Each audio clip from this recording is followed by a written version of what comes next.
Okay, so uh, what should I talk about? Let's see.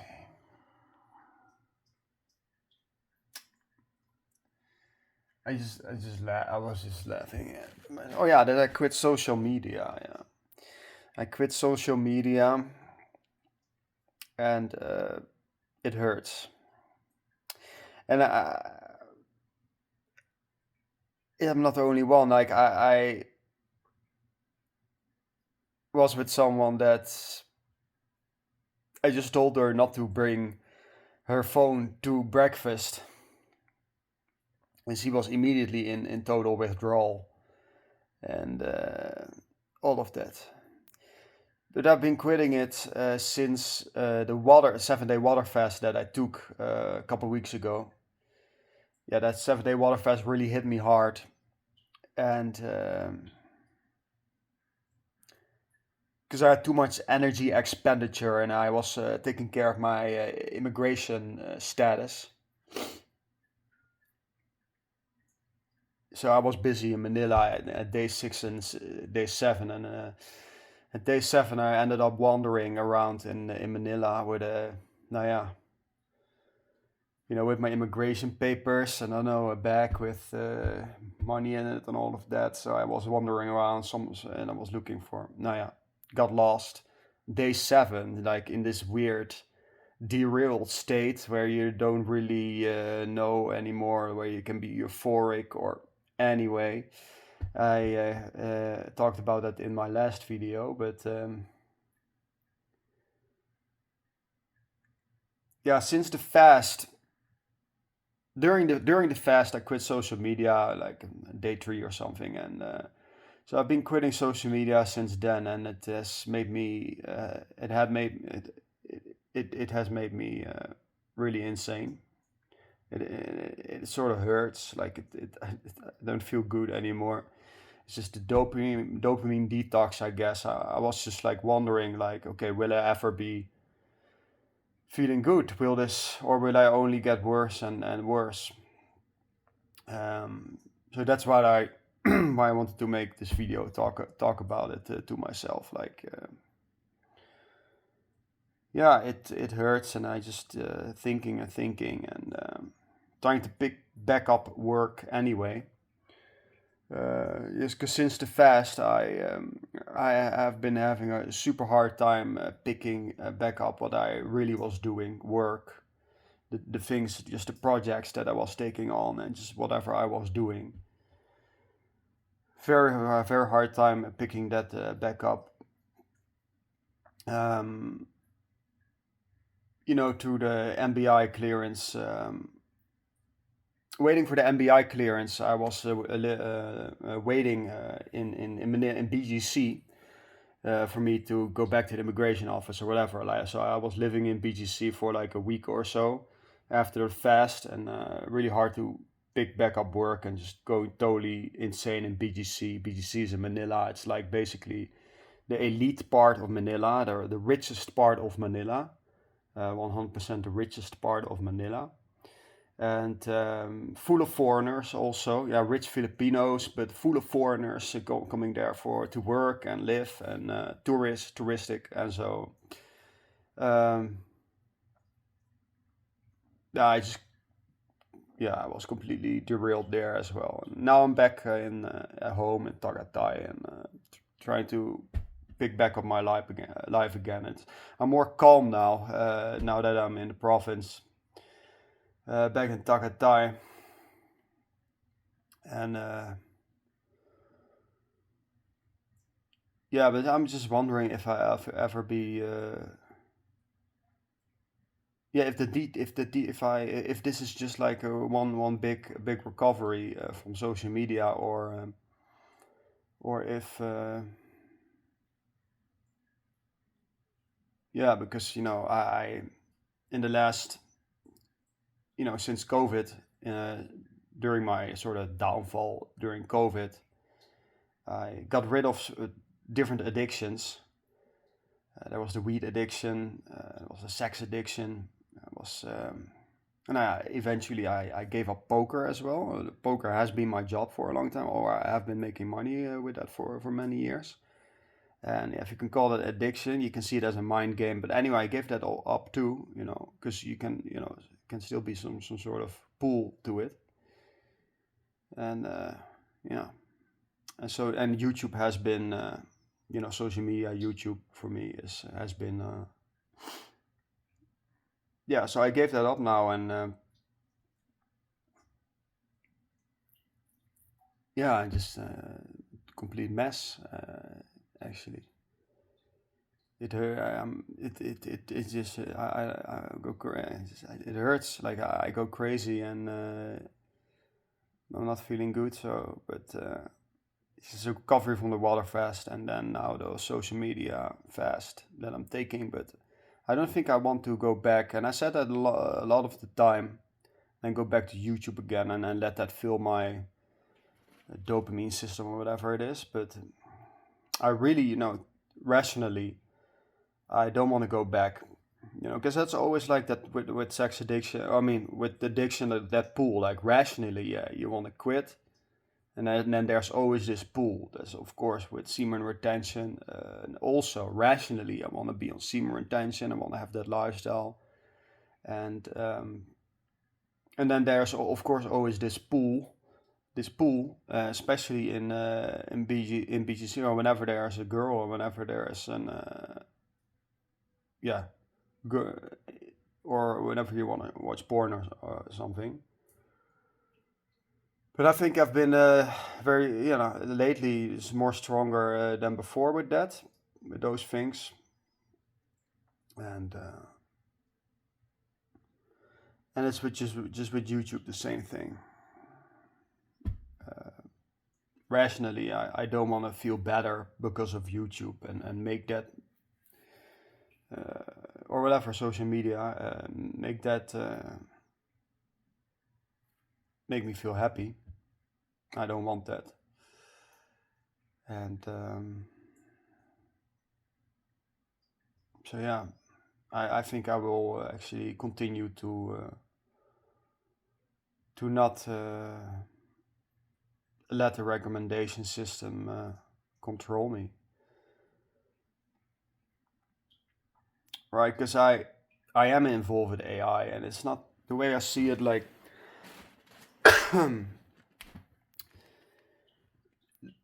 it's just like that particular algorithm, that particular AI, it doesn't want the best for you, for you, like in a holistic perspective or something, right? It doesn't want you to eat and take care of yourself. It doesn't want you to go out for a walk and enjoy nature, or go meet someone and find the love of your life, or whatever it is. It only wants to make money for Google, right? And it doesn't have the best intentions for you. So you cannot trust, you cannot go, you have to sort of fight it.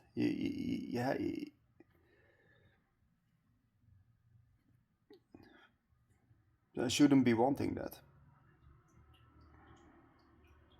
And there's more things like that that are similar, that I'm still, a slave of. But yeah.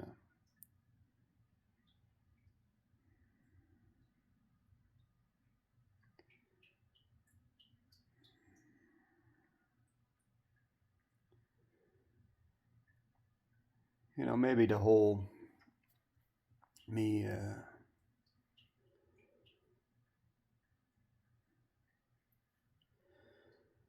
the whole making money thing, or me wanting to succeed or accomplish things, because that also made me feel good.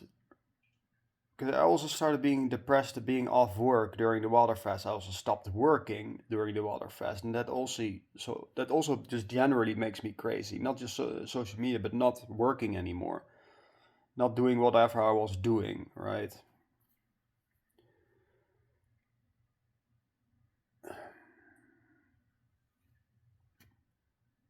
Yeah. And it's just like, yeah, I cannot, it's just like,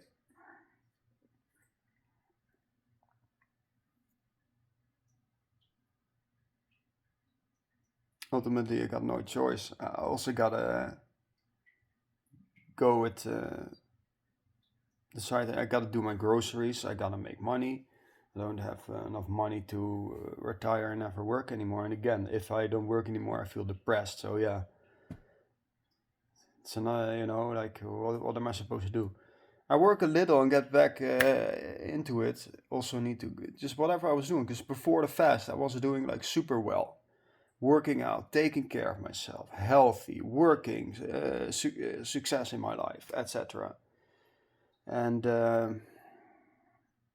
yeah, then the water fast brought me down to a near death experience, and that's how I experienced it. Because I went into the fast quite lean, low body fat percentage, and then just every day walking around Manila, which in and itself is a mental stress. And then walking, getting lost right in the night. And then day 6 and day 7, taking care of my visa status, going to MBI, National Bureau of Investigation, and then there again, and back and forth, payment, 7-Eleven, back and forth, all this stuff, being completely in a different mental state than anybody else around me or me normally, having to wait there for hours, shuffling chair by chair, the row of that kind of stuff. So I talked about in the last video, a guy in Ermita saved my life, but yeah, my battery was on it running out. And so my functions were failing. My mind was like, and I was dropping. Like the immigration office papers dropped out of my hand without me realizing it. I just, oh, something is falling. Oh, it's dead. So my functions were failing, falling out. And that guy actually really took care of me, saved my life. That's how I see it. He's just a hero for me, and ultimately he got me a taxi, and I was able to save my own life by letting the taxi driver get me chicken from 7-Eleven with rice. And yeah, so I had that near death experience, and I had that more often, even if it was just a panic attack or whatever it was. I had that more often in my life, to be honest. Whether it was me going too far with drugs or now with water fast. So and and it does change you. Yeah, let me see if that's still recording. Yeah, it does change you with 13 and a half minutes. It does change you. And I wanted to change me.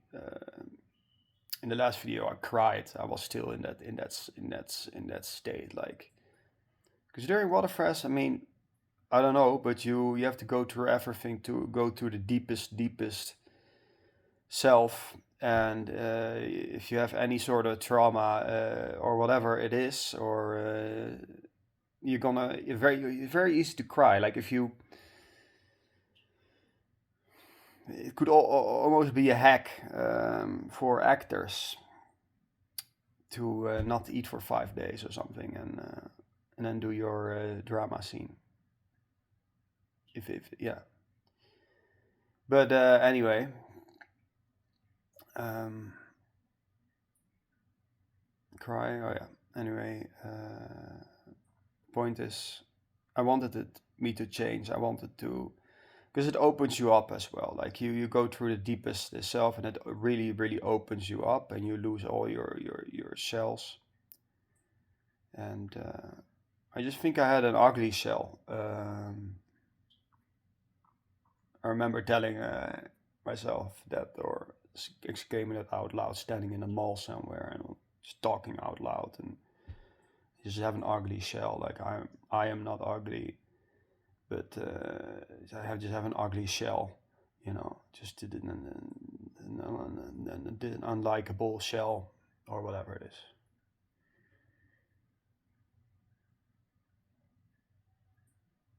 Right, and I don't want to be like a victim. I'm a traumatized person, but I do have or like who have low self-esteem or whatever. But I just wanted to after the Waterfest, I just wanted to open to be more open, whatever it is, and not necessarily say anything, but just to be open and.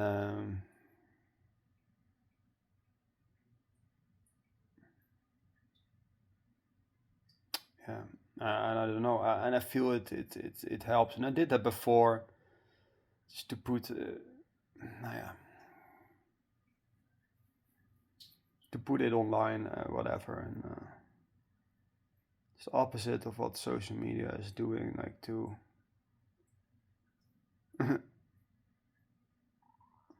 I can do that too. I can put music online and or whatever, like my creations or travel videos or something. If I'm in a good mood, or if I feel good, I could also put that online. You know. But yeah, the social media fest. It's now similar to me with the Seymour attention and other addictions. I guess it's just like if that makes me feel good, especially with the social media, because with the sex is more also not necessarily, yeah, okay, porn side, but it's not that with YouTube. It's more just like, okay, Google is controlling me more and more, like with that, but both I rationally I don't want to feel good because of these things, crave it or be addicted to it. And with YouTube, social media, I don't want that to keep me happy, right? And that I crash down mentally and start, how do you say, overthinking if I don't do it. And I think I just need to believe that that is good for me, that I will get out of it. And it's super hard. I mean, um, because I'm already like an older generation, and when I see all these things about Luke's maxing and all these crazy things, like getting points to let tell others to kill themselves or something like that. Uh, and all this stuff. And see these teenage guys putting hammers on their face and being obsessed with how they look. 'Cause when I went to school, I was also obsessed with the way I look. My hair, like I wanted to do my hair. I was Nicole Vane, or I wanted to just also put the right clothes, I guess. But it was always with my hair. With me, it was just my hair that I want my hair to be in gel, in a certain shape, and yeah. But that might have, yeah. If I was that age, I don't know. Like I might have also it's just, and but also the gender thing. I sincerely wouldn't want to put my children to a Dutch regular school if it's gonna be like that. Because when I grew up, and respect for them, when I grew up, it was like one documentary on TV about, whoa, this is really abnormal. This person thinks he's born in a different body. He thinks he's born as is really a girl, but boy, it was like a documentary about one person in the late 90s or whatever it was. And it was like, whoa, that's really abnormal, and it wasn't really a thing. And then, no, yeah, I don't know. Yeah, okay. Yeah, I can also do that. I can also, yeah, be totally gay. I can be totally gay as well. And be feminine and feel and no, anyway, no, yeah, it's just like yeah, it's just that these lady boys they can also be. I'm scared of them. They can also be very aggressive, you know. Like talking now here in BGC in Manila, I'm genuinely scared of them, you know. Just like you can just be just because guys are scared of each other, you know. Like they scare me. Like I would literally run away from them, like not to make a joke about it, because I don't know, like they're super invasive, you know, like really hi, like really looking at you, hi, like you. That's just super scary.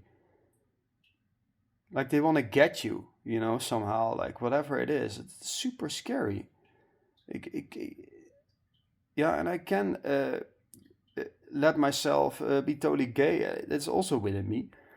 To be a lady boy, that's also within me. Yeah, everything is you know within me and within them. Just like and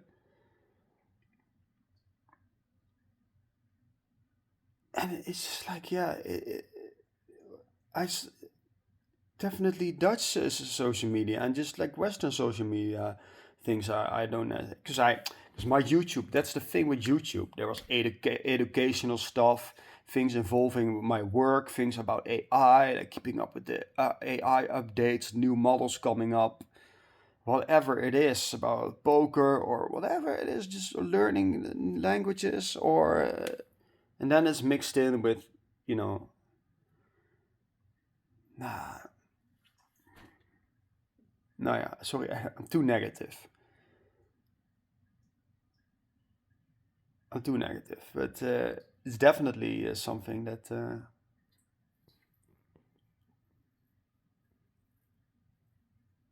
yeah, just trying to pick up my work again and on social media fast. Technically, I wouldn't recommend it because you're likely gonna crash down as well. And but I think there's also positivity on the other side. Like you, but you you're also like an alien. And you're also alienating yourself from the rest of society because everybody is on their phone and hanging out with each other, being on their phone. Um, but yeah, I mean, I guess I'm fine with that. I guess I should be fine with that. So just with semen retention, I'm gonna continue it, and in not to be so plastic, but I gotta admit, like unfortunately, I relapsed in BGC on semen retention by a wet dream. I don't think I've ever had a wet dream.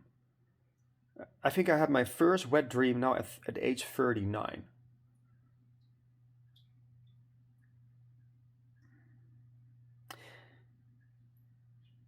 Because I was in beaches, it's good. Like in Tagatai, it was way easier to go in seam retention. Like if you want to go in seam retention, I would definitely recommend that environment plays a huge role in it.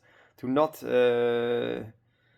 be in Manila, let's say, or in some sort of next to a brothel or whatever it is. Maybe I can come up with something that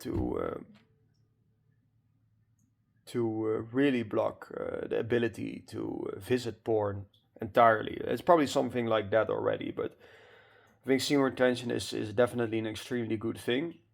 Very hard. Um, I relapsed once trying it after a month by having sex with my ex. And now, after 3.5 years of semen retention, I relapsed by a wet dream, which is something yeah, maybe I was masturbating during sleep. Yeah, so not a big deal, but I will stay. It's still the lifestyle for me. I still will stay on the lifestyle and continue that path. And with the social media thing, I need to now, after the fast, I want the fast to change me, and it has changed me in many different ways. It also relieved me of certain tics I've been having, or like mental obsessions or whatever it is, traumas, or what do you say? When things keep coming back for you, fears from the past, yeah, certain traumas got released, or you go through and you start to understand. And I think it can also be with MDMA the same thing. And I noticed a stark similarity with MDMA and a water fast, in that it loses your all your shells, brings you very close to yourself, and you can get through traumas. They can work out traumas, and it's with MDMA and water fast, and it has that similarity. That's what I experienced, and so it really changed me. And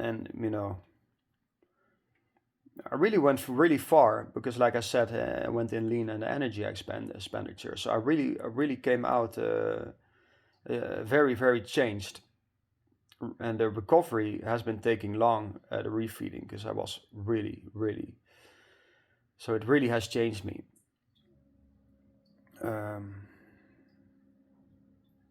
Yeah. And so the social media thing I will also stick on now. And it's just, yeah, keep up with AI updates by just letting the platforms that I use announce it, or I search for it or whatever. Don't necessarily be ill, or whatever. Poker, just, yeah, like, just no bullshit anymore. Just no YouTube during break hours or eating or whatever. Just, and again, it's just like with smoking. It's also like a social thing. So it's not easy. But hey, I don't have a lot of friends, let's say. So I will do it for myself. So that's the end of this video.